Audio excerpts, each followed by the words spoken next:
you were someone that came to me, regardless of your age and whether you have a cane, that would not dismiss the opportunities to try to find someone wonderful. I've had lots of women in their 70s find men who became crazy about them. It wasn't because they were size 2 and 32 years old. It was because they both realized as they aged what's really important to them.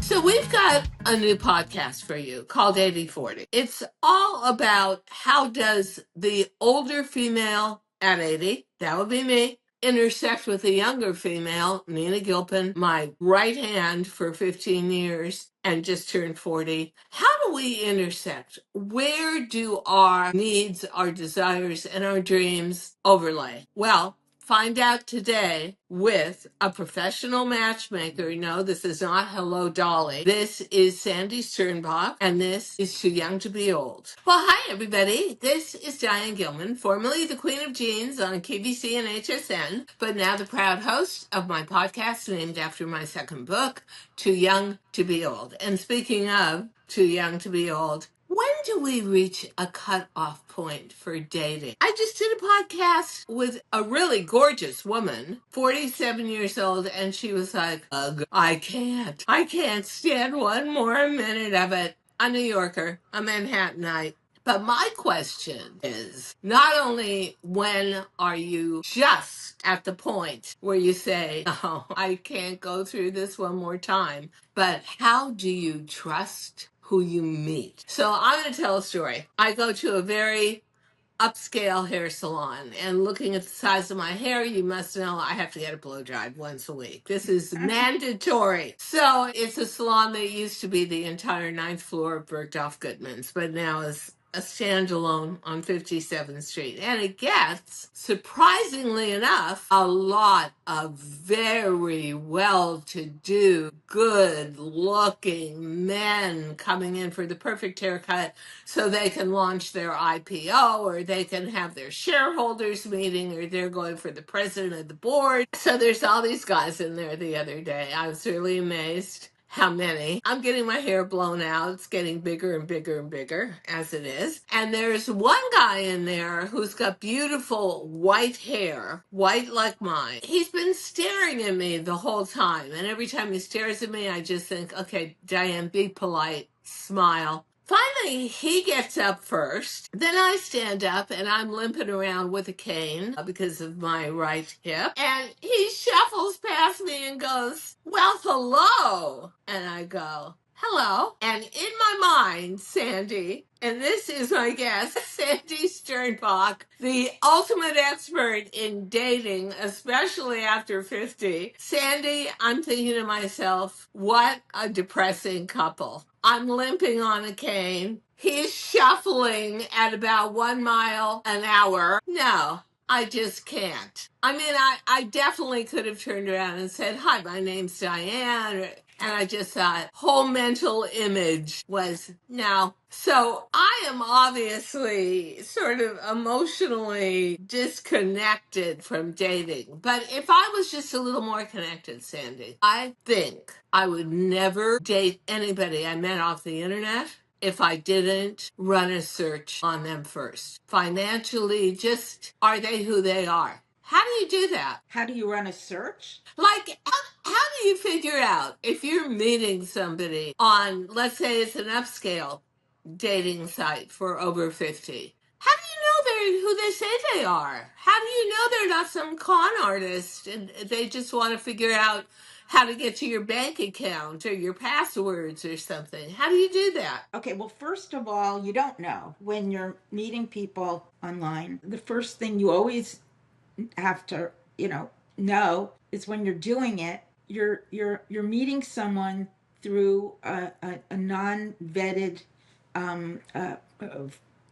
format, so that your expectations of that person have to be modified and you have to approach it from that vantage point. So it would be different if you were meeting someone, at a coffee shop or someplace else through a friend, then you would have some degree of comfort. But when you're meeting someone through the internet, depending upon what you want to have in terms of information in the beginning, you're not going to really know that much about that person. Most of the people I know will look at that person and then also check them on LinkedIn if they're working, okay, if they have a company.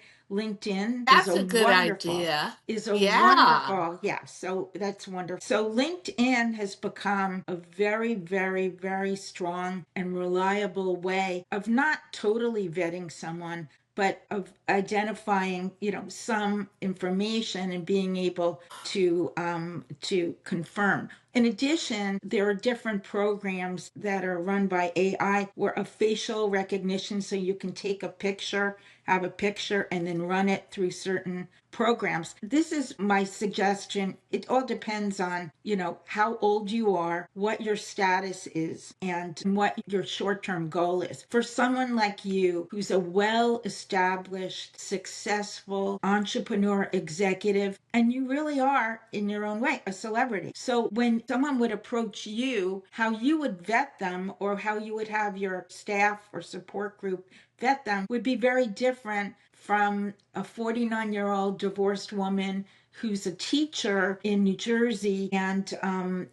met someone online. He's not going to be looking at the teacher in the same way that someone would look at someone like you. Yeah, So that's so what happens is, depending on your age, your social status, your professional status, how you would approach vetting someone would differ greatly. You can always, if you have their first and last name, you can always Google them, and then there are small, inexpensive apps that you can use to do a basic search. For the most part, someone who's first looking at someone for an initial date, you could set up a date after you've Googled them. You would have a short date and you would get a chance to meet that person and then get a lot more information. And you would always meet someone in a very secure and reliable place. But vetting them would depend greatly not on that person, but on who you are. So you're looking at it from a perspective that you have, established yourself and you have a lot to offer. You're relatively high net worth and an accomplished woman, and you want to know that that person is looking at you for who you are as a possible date and partner, not as a business situation. I think that the one thing that it always comes down to is trust. And whenever on my podcast, Mm-hmm. I'm interviewing a woman who's, let's say, up to 50 or 55, Mm-hmm. and she's been through a divorce. First thing she wants to tell me off camera is what a horrible schmuck her husband was. Now, I am sure when she met her husband, she thought he was wonderful, or why would you marry him or have children with him? And then as the situation degrades and the separation gets bitter, he becomes a terrible person. That to me sets another seed of distrust, which is okay, you're nice now. This is the honeymoon dating phase, but who are you going to turn into? Do you find that a lot with the women you work with, that they've been through really bitter separation, divorce, and they're not so sure now that there is any part of the process they can trust? So that's a good question. I would say the majority of women that I work with are coming to me when they've worked through a lot of the initial lack of trust or discomfort from a divorce. Some of the people I work with are widowed, so that's a different platform from where they begin. In terms of the women who've gone through a divorce, I would not take them if they're still writhing from a really horrible confrontational or ugly divorce. You always have to realize that everyone's perspective looking back on the relationship is also colored by their own subjective feelings about what they experience and who they are. I'm very lucky because most of the people, men and women that approach us for matchmaking or being introduced to one of our clients, are coming from a position of being highly emotionally stable and secure. And one of the things we do, and that's what is so wonderful about when you work with a coach or a matchmaker, is that everybody is vetted, and people who are still in the process of working through a very bitter divorce may not be a candidate for a matchmaker. Okay, they may be a candidate for a coach or for a therapist, but Aha. for the most part, my advice is always you need to work through certain obstacles that you have experienced in the divorce before you begin afresh. Otherwise, you're going to have a tendency to project onto the world aspects that you may have found in your former partner or in a bad situation. So you need to kind of clear the air. So that the most majority of people that we work with are people who are coming from a position of strength and positivity. Now, in terms of trust, if all you have to do is look in the world and you wonder, who do you trust,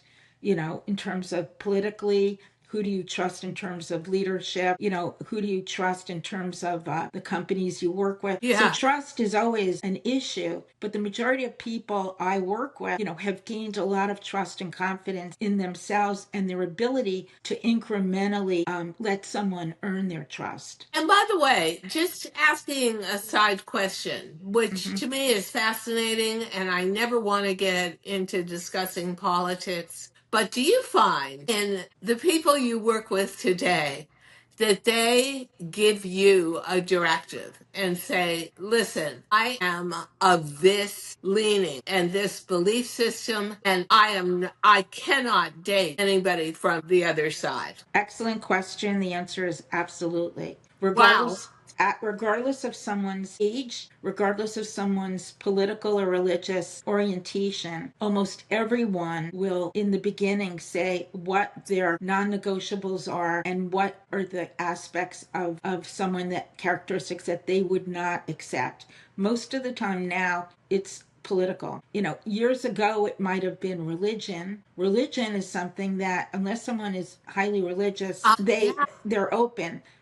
It shifted from religion and ethnicity, which so many people are so open, which is so wonderful. People are open to ethnicities, people are open to different belief systems if they're not, too extreme. In terms of politics, that really has been the litmus test. It has polarized so many people, and it's something that even though someone is older and they're not that involved and engaged in their world, they don't feel that they could mate or be a compatible partner with someone whose belief systems politically and socially in terms of ethics and lifestyle are different. I would have never believed that 10 years ago, but I so believe it today and find that even in friendships, unless you set up a very firm barrier and say, we're never speaking about politics, Right. politics becomes the great divider. So, Yes. thinking of dating over 50,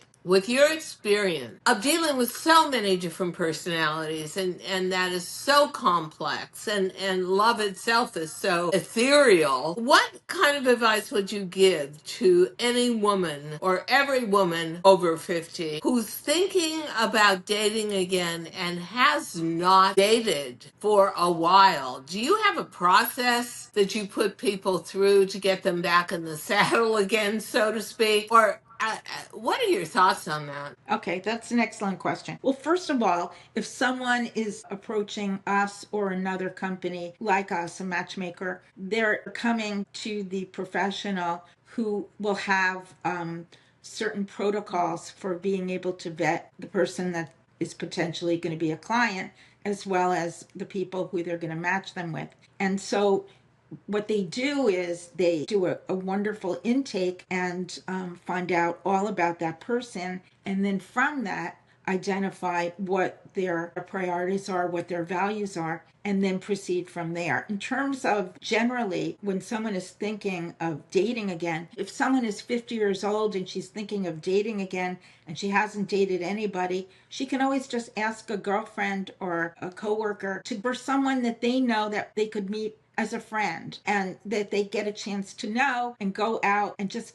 It's me, Diane Gilman, and I'm going to talk about it again. Red light and what it does for your skin, your blood circulation, your production of collagen, your overall health. There are a whole series of devices, but today we're talking about Magellan, which is a red light face mask. You want to see a true improvement to your skin. If you've got fine lines and wrinkles, if you've got acne or have breakouts, if you are feeling very pale and wan after the winter, red light is a miracle. And I will predict, I am going on record as saying that red light and what it does for your overall skin health, the largest organ on your body, is so far beyond any topical you can put on by itself. Now, I will do the red light, the face mask. Magellan has so many little light points. Easy to wear, soft, pliable. I do it religiously every other day. It has made a tremendous difference. You'll see in 20 years, everybody will be using red light, but you can be one of the first with the Magellan red light face mask. Do it, ladies. You'll love it. You'll see the results so quickly, and you'll never look back. And you'll say, Lady Diane Gilman, she really knew what she was talking about. Yeah, in this instance, I do. It's a miracle. Red light is the future here today. Experience going out with someone else. So going out with someone who is not their former partner or husband and is someone new. If someone is interested in meeting people on an ongoing basis, there are a variety of different ways they can approach it. They can go to a dating service, they can go to a matchmaker, they can join some dating site. Online is where I think the majority are. But let me give you another little Mhm. tidbit of life, especially since we're both New Yorkers, and especially since you live on Long Island. I hadn't been out to the Hamptons in a long time. And I realize that I stand alone a lot because of my white hair. So I'm instantly identified as a much older woman. If I just tinted my hair yellow and it was blonde, maybe different story, but not happening. And oh my God, what the Hamptons has become. It was like the Jeff Bezos wedding on steroids. People and women in teeny little halter tops and low slung skirts and all this body showing and all this skin and all these ripped muscles, and you're just thinking to yourself, appearing and all this flesh. I think another question I would ask is, how do you keep your self-esteem alive, in line, and under control when there are literally tsunami waves of younger women who are very aggressive about finding a man, breathing down your neck and literally smothering you and stampeding over you? I think that's why, in a way, Sandy, it's easier to have a matchmaker like you or go online because you're not faced with all that competition. My God, is overwhelming. And the first thing you think as an older woman, a woman over 50, is why wouldn't the man want her, not me? You want me to answer that? Yeah, I Okay. All right. do.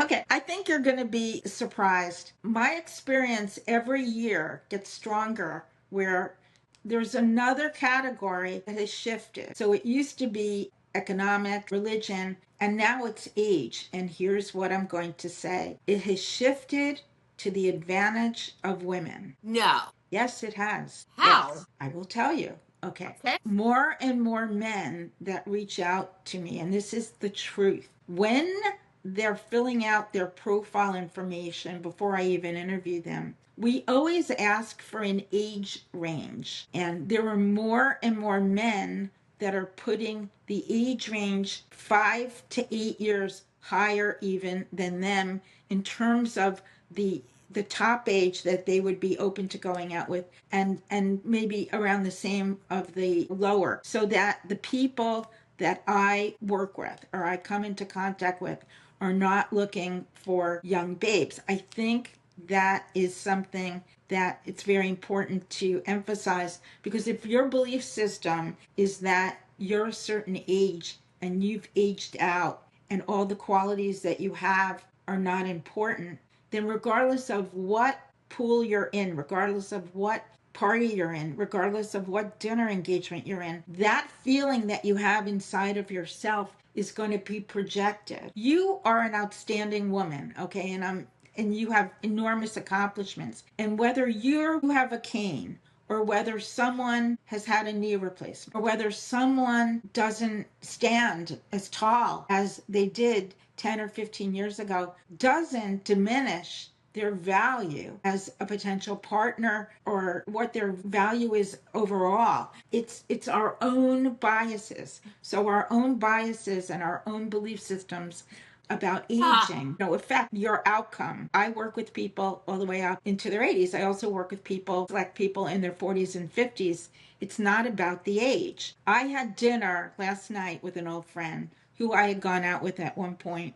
He's a lovely person, but he's now turning 75. He has certain physical medical conditions, as many people have. yeah. That doesn't dismiss them from being able to be in a vibrant, wonderful relationship. Oftentimes, I have very successful, eligible bachelors, men who've been widowed, who just went through a horrendous situation where their wives suffered from a debilitating illness that caused them to have to support and go through that process with them very prematurely from the time that they thought they would be aging out. From that experience, people realize who they are, what their value is inside, and that we're all human and we're all going to have something that happens to us that is going to be something we may disqualify ourselves from, but Yes. certainly does not disqualify from people who they can meet. You have to believe in yourself regardless of whether you're 50 or whether you're 75 or whether you're 80. All these people who have a lot more to live have to be able to accept themselves and not judge themselves and compare themselves to their younger version. That is to me the absolute magic key to it all. I'd forgotten what parts of the Hamptons were like when I went out there, and it was like meat market. It has to be very difficult